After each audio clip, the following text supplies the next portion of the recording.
kana tiri vana vokutukwa, tainge takafa, takafira muzvivi, tainge tiri vana vokutsayana,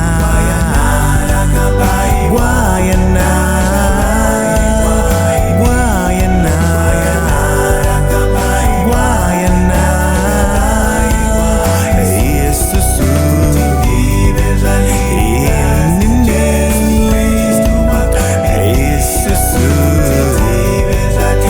Yesusu,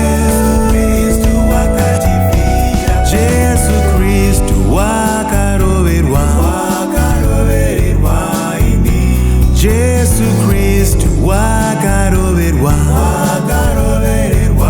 isu mambo wedu wakatambudzwa, wakatambudzikira ini, mambo wedu wakatambudzwa, wakatambudzikira isu, gwayana, gwayana, gwayana,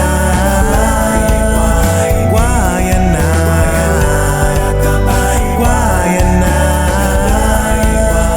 gwayana rashe, gwayana rashe, gwayana rashe, gwayana rashe, makaroverwa, makarovererwa inini, makatambudzwa muchitambudzikira inini, makaroverwa, makarovererwa inini, makatambudzwa, makatambudzikira inini, gwayana,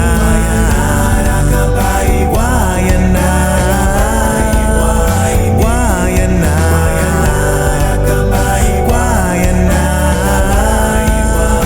gwayana rashe, gwayana rashe, gwayana rashe, gwayana rashe,